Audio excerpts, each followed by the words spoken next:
جو ہمارے دانشور حضرات تھے ان کی خاموشی خطرناک حد تک مایوس کن تھی. میں نے دیکھا کہ غیر مسلم جج ہو، آئی پی ایس آفیسر ہو، آئی ایس آفیسر ہو، ٹیکنوکریٹ ہو، جب اپنا ٹرم پورا کرتا ہے تو سیدھا آر ایس ایس اور بی جے پی کے لیے کام کرتا ہے. میں نے اپنے مسلمانوں کو دیکھا کہ تھوڑے سے لوگ جن کی کچھ حیثیتیں تھیں اور جو بڑی بڑی عہدوں پہ رہے تھے، انہوں نے اپنے بچوں کی زندگی تو یا تو باہر بھیج کے بنا لی یا یہاں بہت اچھی پوزیشن پہ لگا دیا. گھر پہ بیٹھ گئے، کوئی حرج نہیں ہے، لیکن گھر پہ بیٹھ کے گریا کر رہے ہیں، ماتم کر رہے ہیں. تو اس وقت میں نے ایک آواز لگائی کہ بھئی پڑھے لکھے مسلمان کہاں ہیں؟ کوئی اور وقت آئے گا، کبھی جاگو گے. تم کو اللہ نے عزت دی، دولت دی، شہرت دی، سب کچھ دیا، کیا اللہ تم سے پوچھے گا نہیں کہ تم نے میری قوم کے ساتھ، میری امت کے ساتھ کیا کیا؟ تو وہ میں نے ایک ویڈیو نکالا تھا جی، بہت وائرل ہوا، اور وہ وائرل ہوا، اور اللہ نے کچھ ایسا کیا کہ پچھلے سال نومبر میں کوئی 24 یا 25 صوبوں سے لوگ آئے، یعنی لکشدیپ سے، کنیا کماری سے اور پنجاب، اور کوئی صوبہ نہیں بچا. یہاں تک کہ اڑیسہ ایسی چھوٹی اسٹیٹ جہاں 2% مسلمان، وہاں سے بھی لوگ آئے. اس میں بیوروکریٹس تھے، اس میں دانشور تھے، اس میں ٹیکنوکریٹس تھے، اس میں ریٹائرڈ ججز تھے، اس میں یعنی وہ لوگ تھے کہ جن میں تھوڑا ضمیر زندہ تھا، وہ لوگ ہی تھے. وہ جی وہ لوگ آئے، کیونکہ اس میں سیاسی لوگوں میں فاروق عبداللہ صاحب آئے، اور عزیز قریشی صاحب جو گورنر تھے وہ ویل چیئر پہ آئے، چل نہیں سکتے تھے. رحمان خان صاحب کرونا میں تھے، وہ پہلی بار وہ 6 مہینے کے بعد اپنے گھر سے نکلے تھے، وہ لکھنؤ دہلی آئے. تو حوصلہ بنا. فاروق عبداللہ صاحب نے کہا کہ بھئی یہ ادیب کا کارنامہ ہے کہ اتنے لوگوں کو اکٹھا کیا. میں نے کہا کہ میں 99% لوگوں کو جانتا بھی نہیں ہوں، میں نہیں جانتا ان لوگوں کو، لیکن ایک بات کا احساس ہوا کہ جو سینے میں میرے درد ہے وہ ایک رکشے والے کے بھی سر میں. تو میں نے صرف ایک آواز لگائی اور یہ طے ہوا کہ مسلمان مسجد کے اوپر اکٹھا ہوتا ہے، پرسنل لا پہ ہوتا ہے، لیکن یہاں تو سول رائٹس کا مسئلہ ہے. تو سول رائٹس کی بنیاد بنا کر، کیونکہ یورپ اور امریکہ سے ہمارے دوستوں نے کہا کہ ہم لوگ وہاں سول رائٹ کے نام سے لڑ رہے ہیں، اور ان کے سجیشن پر یہ پھر یہ طے ہوا کہ ہم لوگ سول رائٹس بنائیں گے.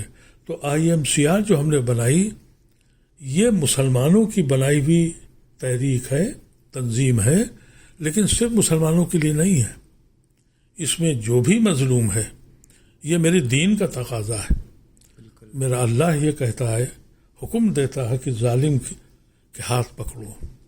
اور میں یہ سمجھتا ہوں کہ کوئی انسان اگر ظالم کو ظالم کہنے کی حیثیت نہیں رکھتا تو وہ انسان نہیں، ایک بت ہے. اور کوئی انسان اگر مظلوم کے لیے آواز اٹھانے کو تیار نہیں ہے تو وہ مردہ انسان ہے. بالکل. اس کی کاوشوں میں ہم لوگوں نے یہ کوشش کی، اور اس کے بعد مختلف جگہوں پہ ہم بمبئی میں گئے، وہاں کے دانشوروں کو اکٹھا کیا. ہم جلسے عام نہیں کرتے. اور اس کے بعد ہم لکھنؤ میں بھی کیا، اور حیدرآباد گئے، اور یہ سب جگہ لوگ تھوڑے تھوڑے جڑتے چلے گئے. آج ایک بڑی ٹیم وکلا کی ہمارے پاس ہے، اور ہم لوگ صرف یہ بتانا چاہتے ہیں مسلمانوں سے کہ اگر تم ڈر گئے تو تم مر گئے. بالکل. اور اب ڈرنے کی ضرورت نہیں ہے. ہاں، اس کانسٹیٹیوشن کو بچانا ہے.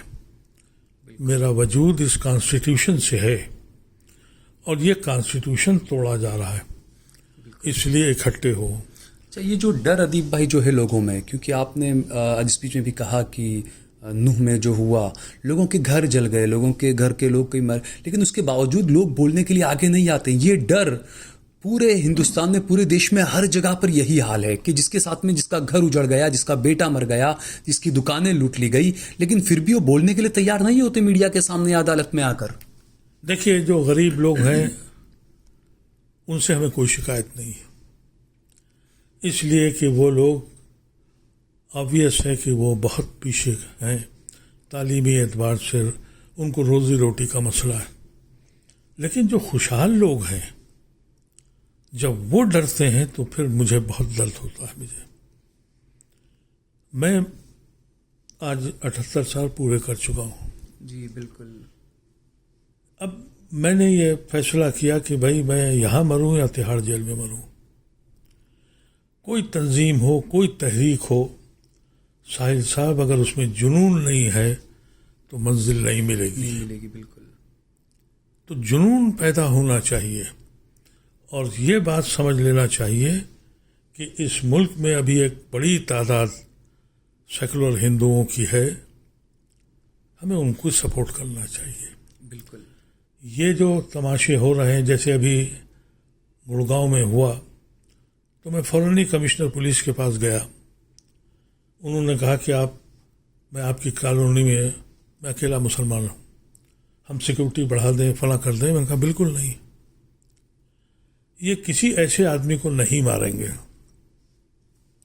کیونکہ ایک بار انہوں نے غلطی کی تھی احسان جعفری کو مار کے. پوری دنیا میں یہ آج تک پلہ نہیں جھاڑ پائے. بالکل. یہ ان کو ماریں گے جن کے ساتھ انہوں نے آج کل اپنا سینہ کھول رکھا، یہ کہہ کے ہمیں مسلمانوں میں بانٹ رکھا ہے کہ یہ پاسماندہ ہے. بالکل. ان کے گھر لوٹیں گے، یہ ان کو رسوا کریں گے. میں کمشنر پولیس سے کہہ کے آیا، ان کا نہیں، آپ بالکل مطمئن رہیں. اور کالونی سے فون آ رہے ہیں. میں نے کہا دیکھیے ہر کالونی میں 2 3 مسلمان رہتے ہیں، آپ بالکل فکر مت کیجیے، یہ وہاں نہیں جائیں گے کیونکہ میڈیا پکڑے گا. آپ ان بستیوں میں جائیے. 3 بجے میں وہاں سے واپس آیا، لیٹ گیا.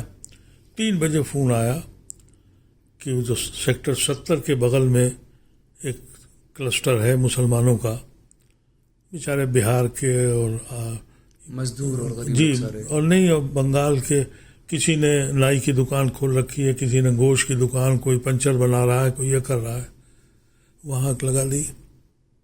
پھر میں نے کمشنر سے کہا ان کا غلطی ہو گئی. وہ کمشنر وہ کیرل کی تھی، لیڈی، آنیسٹ لیڈی. اس نے وہ 4 آدمی پکڑ لیے جنہوں نے امام کو شہید کیا تھا، اس کا ٹرانسفر کر دیا گیا. وہ آفیسر جس نے نوح میں پنچایت جن لوگوں نے بنائی تھی ان کے خلاف نوٹس دیا، اس کا ٹرانسفر ہو گیا. لڑائی بہت بڑی ہے. لیکن اس وقت اگر ہم بحیثیت مسلمان کے 20% کے قریب ہم ہیں، اور یو پی میں تو 23-24% ہیں، اور بہار میں بھی اتنے ہیں. اگر ہم یہ طے کر لیں کہ ہم اپنے ووٹ کو منتشر نہیں کریں گے اور سیاسی پارٹیوں سے یہ کہیں کہ اب ڈر کے پارٹی چلانے کی ضرورت نہیں ہے. میں نے یہ بات کھڑگے صاحب نے بھی مجھے بلایا تھا، کانگریس کے صدر، جی. ان سے بھی میں نے یہی کہا کہ اگر آپ یہ سمجھتے ہیں کہ ہمارے بغیر آپ حاکم وقت بنیں گے تو یہ خواب دیکھتے رہیے، کبھی نہیں بنیں گے آپ. بالکل. لیکن ہماری مجبوری بھی یہ ہے کہ ہم اس وقت آپ کے ساتھ آئیں، کیونکہ ہم کو یہ ملک کا آئین بچانا ہے اور اس آئین سے ہی ہمارا تعلق ہے. ادروائز ہمارا اس ملک سے کیا رشتہ ہے؟ ہم نے خون کو اسی لیے بانٹا تھا کہ ہم آپ کے چھوٹے بھائی کی حیثیت سے سہیوگی ہوں گے. لیکن مشکل یہ ہے کہ اس جو یہ زمانہ بنا ہے، اور میں سمجھتا ہوں کہ میں ایک بات بار بار کہتا ہوں کہ یہ جو موجودہ رجیم ہے، اس نے اتنا بڑا گناہ و پاپ کیا ہے جو دلوں کو بانٹا ہے. بالکل. فیکٹریاں پھر سے کھل جائیں گی، حالات پھر سے ٹھیک ہو سکتے ہیں، لیکن یہ جو دلوں کو بانٹ دیا ہے، نفرت کی ایک آندھی چلا دی ہے، اس میں کئی نسلیں چلی جائیں گی. بالکل. 47 ہم نے دیکھا ہے، لیکن اس وقت کے اکابرین جو لیڈرز تھے انہوں نے 2-4-5 سال میں. مجھے یاد ہے میں اسکول میں پڑھتا تھا تو میرے دوست کہتے تھے کہ تم یہاں کیوں رہتے ہو؟ تو وہاں تو پاکستان بن گیا. میری سمجھ میں نہیں آتا تھا، لیکن وہ ماحول انہوں نے پورا بنا دیا تھا. اب کون ہے؟ اگر میں یہ اپنے لیڈروں کے بارے میں یہ کہوں کہ یہ تو بھیڑ بکری کی طرح بکتے ہیں، بالکل، اور خریداری ہوتی ہے، وہ لوگ دیکھ بھی رہے ہیں اس کے اور وہ بک رہے ہیں. تو ایسی شکل میں سول سوسائٹی کو آگے آنا پڑے گا. بالکل. لیکن ادیب بھائی، جس طریقے سے آپ نے بتایا کہ بیوروکریٹس کئی ایسے کمشنرس وغیرہ جب بھی ایسا کوئی اسٹیپ لیتے ہیں، وہ جنہوں نے غلط کیا ان کے خلاف کارروائی کو لے کر، لیکن ان کا بھی ٹرانسفر کر دیا جاتا ہے.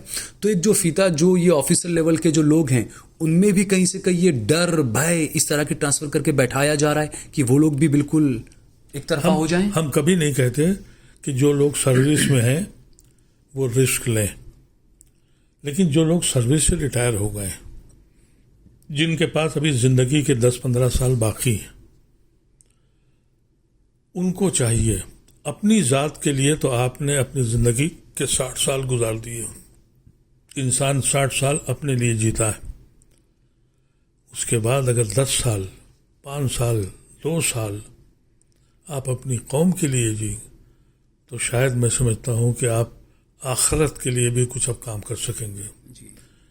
ایسے حالات پیدا ہو گئے ہیں کہ اچھے لوگ، میں دیکھتا ہوں کہ وہ مجھ سے ملتے ہیں، دعائیں دیتے ہیں، آگے آنے کو تیار نہیں ہوتے. بالکل. یہ بھی کہتے ہیں کہ بھئی اللہ آپ کو سلامت رکھے، لیکن جب ان سے کہو کہ چلو آگے نکل کے دیکھتے ہیں، بالکل، کیوں نہیں ڈیمانسٹریشن کر سکتے، چلو گرفتاریاں دیں.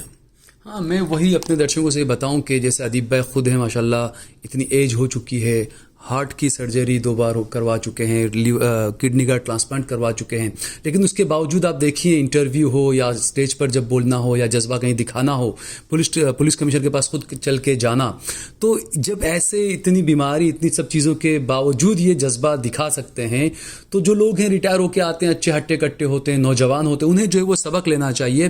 دوسرا ادیب بھائی یہ کہ یہاں پر یہ تھا کہ جو بات ہوئی کہ نفرت کی جو آندھی چل رہی ہے اور تمام چیزیں، حالانکہ راہل گاندھی کو لے کر بھی سوال اٹھ رہے ہیں کہ وہ جو محبت کی دکان کی بات کر رہے ہیں، منی پور میں ان کی محبت کی دکان انہوں نے لگائی جا کر، لیکن نوح میں نہیں آئے. مسلمانوں کے کئی مدعوں پر بتا رہے ہیں کہ وہ بھی اچھا بس وہ ٹویٹ کر دیتے ہیں، باقی زمینی لیول پر مسلمانوں سے ابھی بھی پلہ جھاڑ رہی ہے کانگریس، ایسا لگتا ہے. یہی بات میں نے کھڑگے صاحب سے کہی، جو بات آپ نے کہی جی، میں نے ان سے یہی کہا تھا کہ یہ کچھ چھپتے بھی نہیں اور سامنے آتے بھی نہیں، یہ بند کر دیجئے. ہم نے آپ سے کبھی یہ نہیں کہا کہ ہمیں آپ آسمان لا کے دے دیں. ہم نے صرف آپ سے اتنا کہا کہ ہمارے اوپر جو ظلم ہوتا ہے تو حق بات بول دیجئے. میں آپ سے بیان کروں، پارلیمنٹ میں ایک فساد ہوا رکیلا میں، حفظ الرحمان کھڑے ہوئے اور حفظ الرحمان نے کہا کہ میں نے ہندوستان کے ساتھ اس لیے آیا تھا کہ جب مجھ پہ ظلم ہوگا تو پنڈت نہرو بولے گا. پنڈت نہرو خاموش ہے. پنڈت نہرو اس وقت اپنے کمرے سے بیٹھ کے پروسیڈنگ دیکھ رہے تھے. ان کو خبر لگی، وہ سیدھے پارلیمنٹ میں آئے. انہوں نے کہا مولانا ہم سے غلطی ہو گئی، ہمیں بولنا چاہیے تھا.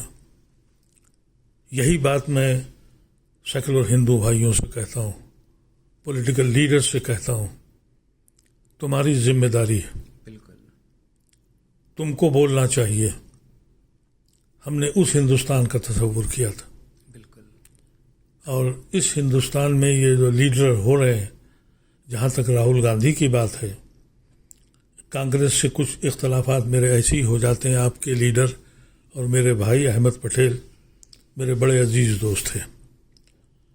وہ مجھ سے کہتے تھے یار ادیب بھائی تھوڑا خاموش رہا کرو. میں نے کہا یہ تو سیکھا نہیں ہے میں نے علی گڑھ سے پڑھا اور زندگی میں کبھی بھی اصول پہ کمپرومائز نہیں کیا. کیونکہ جب یہ ہوا یہ کہ جب راہل گاندھی نے، وہ پہلے لیڈر تھے کانگریس کے جنہوں نے نہرو کے بعد RSS سے ڈائریکٹ ہیڈ آن لیا. بالکل، تو میں نے ایک مضمون بھی لکھا اور بیان بھی دیا کہ مجھے آج خوشی ہوئی کہ نہرو کے خاندان کا ایک آدمی کھڑا ہوا ہے. بالکل. کچھ دن کے بعد وہ مدھیہ پردیش جا رہے تھے. کمل ناتھ صاحب نے یہ کہا کہ صاحب یہ شیو بھکت ہیں، اگر وہ رام بھکت ہیں تو یہ شیو بھکت ہیں، اور یہ جنیودھاری برہمن ہیں. میں نے اسی وقت بیان دیا کہ ان کی ماں کرسچن، ان کے باپ پارسی ہے، یہ برہمن کہاں سے ہو گئے، اور کانگریس کیوں یہ تماشے کر رہی ہے. اس کو ضرورت ہے کہ راہل گاندھی کے رگوں میں کس کا خون دوڑ رہا ہے. ہاں یہ دکھانے کی تو ضرورت ہے، نہیں سیدھی بات ہے. رات کو احمد بھائی نے بلایا، ارے ادیب بھائی کیا بولتے ہو؟ میں کہا سمجھائیں ان لوگوں کو، یہ ہمارے اکابرین کی یہ خواب پورا نہیں کر رہے ہیں. یہ تو یہی ہوا نا دیپ بھائی کہ ایک شکاری نے جال پھینکا، یہ سارے کانگریسی اس جال میں پھنس گئے کہیں سے کہیں، ہندو مسلم اور ان تمام چیزوں میں. دیکھیے میں تو بتاؤں آپ کو کہ یو پی میں ان کے پاس 5 سے 6% ہندو ووٹ ہے، 22% مسلمان ہیں. وہ سب طرف دیکھ رہا ہے. اکھلیش یادو سے مایوس ہے کیونکہ ان کی پالیسی بھی یہ تھی. آپ کو پتا ہوگا کہ ان کے بہت بڑے لیڈر اعظم خان صاحب تھے، وہ جیل میں اتنے دن پڑے رہے. کوئی یادو لیڈر اگر اتنے دن رہتا تو کیا سماجوادی پارٹی بولتی؟ صحیح بات. وہ رہے. جب الیکشن کا زمانہ آتا تھا تو اعظم خان کو ایک ہیلی کاپٹر ملتا تھا کہ جاؤ مسلمانوں میں، اور جاتے تھے. وہ پچھلے 2 الیکشن میں ہیلی کاپٹر سائیکل تک نہیں دی کہ بھائی آنے کی ضرورت نہیں ہے. اور پچھلے یو پی الیکشن میں ملائم سنگھ سے ملا، میرے دوستوں میں تھے، قلم فرما تھے. میں نے ان سے کہا کہ مل کے لڑیے، نہیں آپ نہیں ہرا پائیں گے. اکھلیش یادو تیار نہیں ہوئے. میں لالو کے پاس گیا اور میں نے کہا لالو صاحب اگر، بلکہ وہ تو میں آپ کو بالکل واضح بتاؤں کہ وہ جس انداز سے بات کرتے ہیں، میں نے کہا 20-25% ہندو ہم سے نفرت کرنے لگا. ان کا کیا کہتے ہیں آپ؟ 40% آپ سے نفرت کرتا ہے. مل کے لڑنا پڑے گا. انہوں نے اپیل کی. میں کلکتے گیا اس بیماری میں، لیفٹ کے لوگوں سے ملا کہ خدا کے واسطے یو پی کا الیکشن مل کے لڑ لو. لیکن اکھلیش یادو کو یہ غلط فہمی تھی کہ میں چیف منسٹر بن رہا ہوں. اس وقت میں نے مسلمانوں سے کہا کہ اگر یہ مل کے نہیں لڑتے تو ایک الیکشن چھوڑ دو، نہ ووٹ ڈالو نہ کھڑے ہو. تو پھر میرا مذاق اڑا، میرے ہی بھائیوں نے اڑایا کہ بھئی خود تو پارلیمنٹ ہویا ہے، اب مر رہے ہیں تو ہمارا حق چھین رہے ہیں. لیکن ہندو دانشور کلدیپ نیر صاحب حیات تھے، انہوں نے مجھے فون کیا کہ وہ میرا بیان کہیں چھپا تھا. ان کہا بھائی کیا الٹی سیدھی باتیں لکھ تم بولتے رہتے ہو. میں نے کہا کلدیپ بھائی میں نے کیا کہہ دیا؟ بھائی یہ کیا کہہ دیا کہ مسلمان الیکشن سے ہٹ جائے. میں نے کہا میں نے اس لیے کہا کہ اگر آپ لوگ مل کے ہندوستان کو بچانے کے لیے نہیں تیار ہیں، ہماری گردنوں پہ الیکشن کیوں کر رہے ہیں آپ؟ بالکل. چیف منسٹر اکھلیش بنیں گے یا چیف منسٹر یوگی بنیں گے، جو بھی بنے، ہماری گردنوں پہ. تو ہم کیوں حصہ لیں اس میں؟ ایک الیکشن روزی روٹی پہ ہو جانے دیجیے. تو ان کا الفاظ تھے کہ کیا ہمیں 1000 سال پیچھے بھیج دو گے؟ ٹھاکر بنیے سے لڑے گا، بنیا پنڈت سے لڑے گا، اور پنڈت دلت سے لڑے گا، ہم 1000 سال پیچھے چلے جائیں گے. وہ دانشور تو سمجھ گیا، لیکن مسلم دانشور نے میرا مذاق اڑایا. اور اگر یہ لوگ مل کے نہیں لڑتے ہیں، IMCR کی طرف سے میں ہر پارٹی کے پاس جا رہا ہوں کہ آپ مل کے لڑیے. تو 2024 کے لوک سبھا الیکشن کو آپ کیسے دیکھتے ہیں ادیب بھائی؟ کیا ماننا ہے آپ کا؟ کیا ہوگا؟ انڈیا دیکھیے، اگر یہ لوگ مل کے لڑتے ہیں، اور مجھے ایک بات اچھی لگی اور میں نے سنی ہے کہ راہل گاندھی کا ذہن صاف ہو چکا ہے، ان کی پرائرٹی اس سرکار کو بدلنے کی ہے۔ اگر یہی پرائرٹی ہر پولیٹیکل پارٹی نے لے لی تو 24 میں بدلاؤ ہو سکتا ہے، تو بدلاؤ یقینی طور پہ ہوگا، اور ہمارا مسلم ووٹ بھی منتشر نہیں ہوگا۔ مجھے بہت تکلیف ہے، لیکن کہنا پڑتا ہے کہ مسلمان سوچنے سمجھنے کی صلاحیت کھو بیٹھا ہے۔ وہ اکثر مجھے میرے واٹس ایپ پہ لکھتے ہیں، مجھے ٹیلی فون کرتے ہیں، میرے فیس بک پہ لکھتے ہیں کہ آپ بہت اچھے آدمی ہیں، آپ اویسی کے ساتھ کیوں نہیں آتے؟ میں کیسے سمجھاؤں ان کو کہ اگر میں مسلم پارٹی کی حمایت کروں گا تو مجھے وشو ہندو پریشد کی مخالفت کرنے کا کوئی حق نہیں ہے۔ لیکن ادیب بھائی، یہ سوال بھی اٹھتے ہیں کہ جب انڈیا، اب اس کے اندر اب مایاوتی، ممتا، اکھلیش، ان سب کو شامل کیا جا سکتا ہے، کانگریس اگر ان کے ساتھ بیٹھ سکتی ہے تو کانگریس کو اویسی کے ساتھ میں بیٹھنے میں کیا پریشانی ہے؟ دیکھیے، ایسا ہے کہ گجرات کا جب بہار کا الیکشن ہوا تھا، اسرار الحق قاسمی صاحب میرے پاس آئے اور انہوں نے کہا کہ میں جو ان کا جو علاقہ ہے، کیا کہلاتا ہے وہ سب مسلم بیلٹ ہے، ہاں مسلم بیلٹ علاقہ جی، پورا، انہوں نے کہا کہ کشن گنج، کشن گنج تو ہے لیکن وہ پوروانچل ہے، کیا علاقہ ہے، جی۔ تو انہوں نے کہا کہ میری ہر سیٹ پہ اویسی لڑ رہے ہیں اور ہم سب ہار جائیں گے۔ تو میں نے کہا اویسی سے بات کریں گے۔ آپ یقین کریں کہ میں ان سے ملنے گیا، وہ ملے نہیں مجھ سے۔ اچھا۔ اور میں نے ان سے یہی کہا کہ بھائی کسی صورت سے مل لو۔ شرد یادو کے گھر پہ میٹنگ ہوئی، غلام نبی کانگریس کی طرف سے تھے، میں نے وہاں یہ کہا کہ 3 سیٹیں ان کی بنوا دیجیے، دلوا دیجیے ان کو۔ لیکن اویسی صاحب کے ساتھ ایک پرابلم ہوئی۔ میں نے ایک خط ان کو لکھا تھا جو بہار الیکشن میں، جس کو بعد میں وہاں کی عمارت شریعہ نے اس کی 1 لاکھ کاپیاں کی تھیں، اور اسی میں ان کے سب کینڈیڈیٹ ہارے تھے۔ میں نے اس خط میں ان کو لکھا تھا کہ آپ بہت لائق پارلیمنٹیرین بھی ہیں، بہت اچھے اسپوکس پرسن ہیں، بہت اچھے مسلمان بھی ہیں آپ۔ مجھے ڈر لگ رہا ہے کہ میڈیا کے شکار ہو گئے آپ۔ میں نے شہاب الدین کو برباد ہوتے دیکھا، اور میں نے عارف محمد خان کو برباد ہوتے دیکھا۔ عارف محمد خان ایک نہایتی جینیس آدمی تھا، علی گڑھ کا میرا چھوٹے بھائی کی حیثیت رکھتا تھا، لیکن جب میڈیا نے اچھالا تو وہ سمجھے کہ میں اب تو پریسیڈنٹ اور وائس پریسیڈنٹ اور پرائم منسٹر کیا بنوں گا، وہ کہاں سے کہاں چلے گئے۔ تو میں کہا کہیں آپ میڈیا کا شکار ہو رہے ہیں کہ اگر آپ ایک لفظ بولتے ہیں تو نیشنل میڈیا آپ کو کور کرتا ہے، اور آپ شکار ہو گئے ہیں۔